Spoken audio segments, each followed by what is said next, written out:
दोस्तों, यह घटना झारखंड के धनबाद की है। धनबाद में एक परिवार रहता था जिसमें माता पिता के अलावा एक छोटी बेटी भी थी। बेटी पढ़ने लिखने में बहुत होशियार और तेज थी। वह सोचती थी कि वह कुछ बड़ा बनकर अपने माता पिता का नाम रोशन करेगी और समाज के लिए भी अच्छा काम करेगी।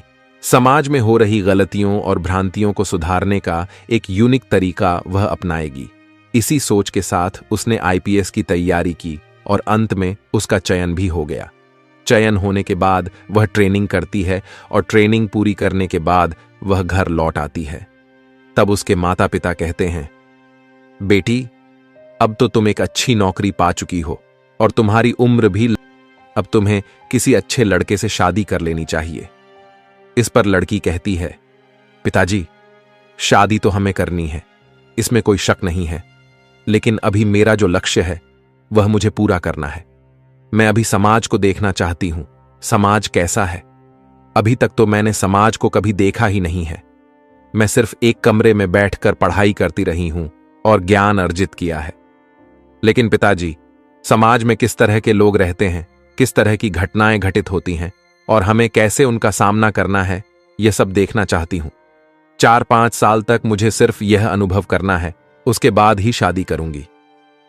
पिताजी, आप और मां मुझे समझा रहे हैं, लेकिन मैं अपने फैसले पर अडिग हूं। पिताजी ने आखिरकार कहा, बेटी, अब तुम समझदार हो गई हो, अपने फैसले खुद लो और अपना ध्यान रखना। यह सुनकर अनीता ने जवाब दिया, पिताजी, आप चिंता न करें, मैं अपना ख्याल रखूंगी। इसके बाद अनीता अपनी ड्यूटी के लिए रवाना हो गई। धनबाद में उसकी पहली पोस्टिंग थी, लेकिन ड्यूटी पर जाने के बजाय उसने अपने निजी ड्राइवर से कहा, मुझे किसी सुनसान जगह पर छोड़ दो। ड्राइवर पहले तो थोड़ा झिझका, लेकिन उसने आदेश का पालन किया। वह अनीता को शहर की एक सुनसान जगह पर छोड़ आया। वहां पहुंचकर अनीता ने कहा, अब ध्यान से सुनो, मैं यहां से अकेले जाऊंगी और किसी को मेरे बारे में कुछ मत बताना। अगर तुमने किसी को बताया तो समझ लो तुम्हारी नौकरी गई। ड्राइवर डर के मारे बोला, मैडम, आप निश्चिंत रहें, मैं किसी को कुछ नहीं बताऊंगा। इसके बाद अनीता ने अपने कपड़े और लुक बदला। उसने खुद को एक भिखारिन की तरह तैयार किया। सादे फटे पुराने कपड़े पहनकर मैली कुचैली हालत में वह बाजार की ओर चल दी। थोड़ी देर बाद वह थाने के पास पहुंची। वहां उसने थाने के आसपास चक्कर लगाना शुरू किया। पुलिस स्टेशन के पास खड़े कुछ कांस्टेबल उसे देखकर चौंके और बोले, अरे, यहां क्या कर रही है? कहीं और जाकर मांग, यहां मत परेशान कर। अनीता ने शांत स्वर में जवाब दिया, आप अपना काम करिए, मैं किसी को परेशान नहीं कर रही हूं। यह कहकर वह थाने के आसपास टहलने लगी, जैसे वह कुछ खास तलाश रही हो। अनीता, जो भिखारिन के रूप में थाने के आसपास घूम रही थी, हर चीज पर बारीकी से नजर रखे हुए थी। लगभग 20 से 30 मिनट के बाद अचानक थाने के बाहर भीड़ जुटने लगी। भीड़ के बीच अनीता ने एक कांस्टेबल से पूछा, साहब, यहां इतनी भीड़ क्यों लगी है? कांस्टेबल ने लापरवाही से जवाब दिया, एक लड़की का मामला आया है, रेप हुआ है उसका, परिवार शिकायत लेकर आया है, लेकिन जिसने यह किया है वह एक अमीर व्यापारी का बेटा है। मामला थोड़ा पेचीदा है। यह सुनकर अनीता के कान खड़े हो गए। उसने देखा कि भीड़ में लड़की का परिवार रो रहा था और वहीं आरोपी के प्रभावशाली परिवार के लोग अपनी शक्ति का प्रदर्शन कर रहे थे। अनीता ने पुलिस वालों की नजर से बचते हुए थाने के अंदर घुसने की कोशिश की। जैसे ही वह अंदर पहुंची, वहां मौजूद अधिकारी चौंक गए। दरोगा साहब ने गुस्से में पूछा, अरे, इसे अंदर कैसे आने दिया? यह भिखारिन यहां कैसे घुस गई? कांस्टेबल घबरा गए और बोले, साहब, हमारी नजर इस पर नहीं पड़ी, पता नहीं यह कब अंदर आ गई। दरोगा साहब ने आदेश दिया, इसको कुछ खाने को दे दो, पैसे दे दो और यहां से भगाओ, हमें अपना काम करने दो। कांस्टेबल ने अनीता से कहा, देख, यहां से जा, कुछ पैसे चाहिए तो ले ले, कुछ खाने का चाहिए तो खा ले, लेकिन यहां मत बैठ। अनीता ने उनकी बात अनसुनी करते हुए शांत स्वर में कहा, साहब, मैं यहां थोड़ी देर बैठना चाहती हूं, थक गई हूं, आराम करना चाहती हूं, आपको परेशान नहीं करूंगी, बस उस कोने में बैठने दीजिए। अनीता थाने के बाहर एक पेड़ के नीचे बैठ गई और वहां से दरोगा साहब की हर गतिविधि पर नजर रखने लगी। उसने देखा कि लड़की का परिवार रोते हुए न्याय की गुहार लगा रहा था, लेकिन आरोपी के प्रभावशाली पिता दरोगा को रिश्वत देकर मामला दबाने की कोशिश कर रहे थे। दरोगा ने लड़की के पिता से कहा, देखिए, ये मामला कोर्ट कचहरी में गया तो सालों लग जाएंगे, बेहतर होगा कि यहीं निपटा लें।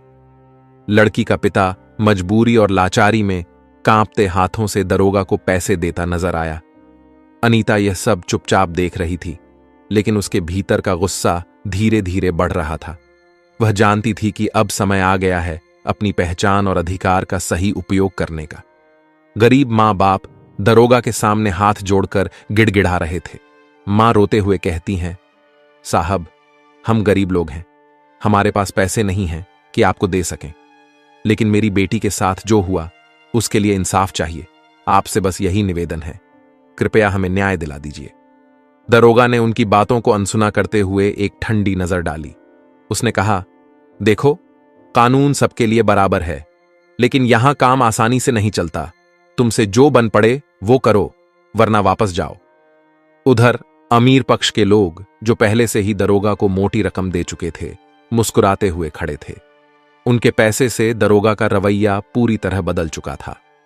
अब वह अमीर लड़के के परिवार के पक्ष में बोलने लगा और गरीब परिवार को डांटते हुए कहने लगा, तुम लोग यहां तमाशा मत करो, अपना काम कर लो और चुपचाप चले जाओ। कोर्ट में जाना है तो जाओ, लेकिन यहां हंगामा मत करो। गरीब पिता, जो अंदर से टूट चुका था, कहता है, साहब, हमारी बेटी के साथ अन्याय हुआ है। आपसे इंसाफ की उम्मीद लेकर आए थे, लेकिन आप हमें ही डांट रहे हैं। क्या गरीबों को न्याय मिलना इतना मुश्किल है? इस बीच भिखारिन के वेश में बैठी आईपीएस अधिकारी अनीता यह सब कुछ चुपचाप देख रही थी। लेकिन दोस्तों, उसने देखा कि दरोगा किस तरह अमीरों के पैसे के लालच में आकर गरीब परिवार को प्रताड़ित कर रहा है। उसकी आंखों में गुस्से की आग जलने लगी, लेकिन वह अब भी चुप थी। दरोगा गरीब परिवार से कहता है, तुम लोग घर जाओ, मैं तुम्हारे केस को देख लूंगा, गहराई से जांच करूंगा और जल्द से जल्द रिपोर्ट तैयार कर कार्रवाई करूंगा। गरीब पिता भावुक होकर कहता है, साहब, हम आपके भरोसे हैं, हमें सिर्फ अपनी बेटी के लिए न्याय चाहिए और कुछ नहीं। दरोगा बड़ी सहजता से जवाब देता है, ठीक है, तुम चिंता मत करो, मैं सब संभाल लूंगा।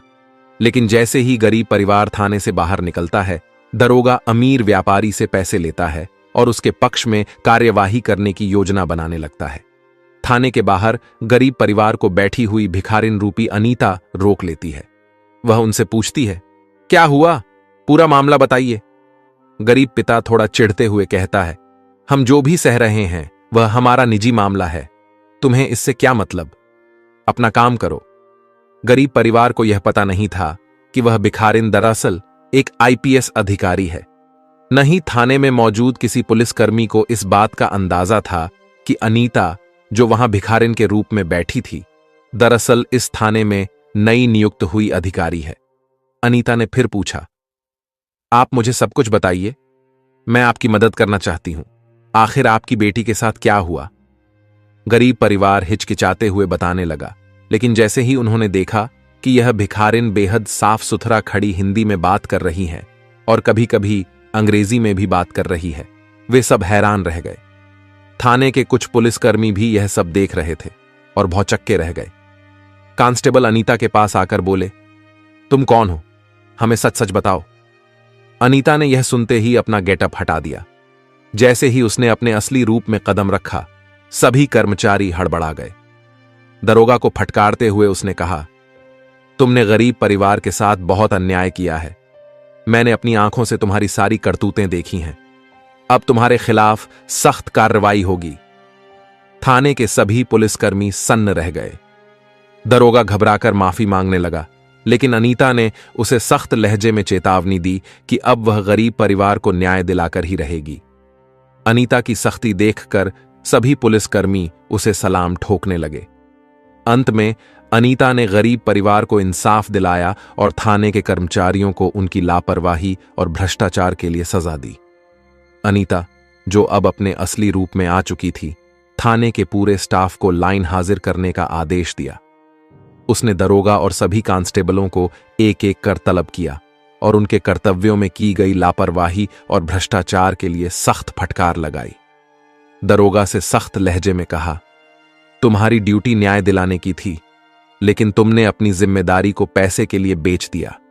अब तुम्हें इसका अंजाम भुगतना होगा।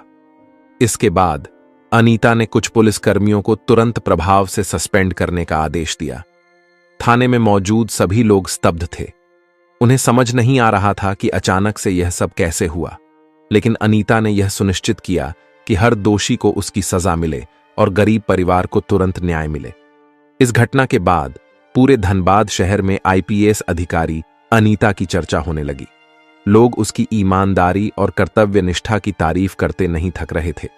हर जगह बस यही बात हो रही थी कि कैसे एक आईपीएस अधिकारी ने भिखारिन का वेश धारण कर भ्रष्टाचार को बेनकाब किया और गरीब परिवार को न्याय दिलाया।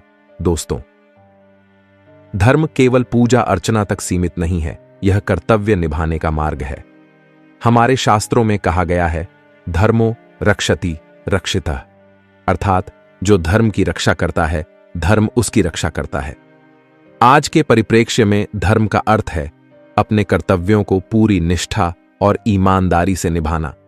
ऐसे अधिकारी जो गरीबों, पीड़ितों और शोषितों के लिए खड़े होते हैं, असल में समाज के सच्चे रक्षक हैं।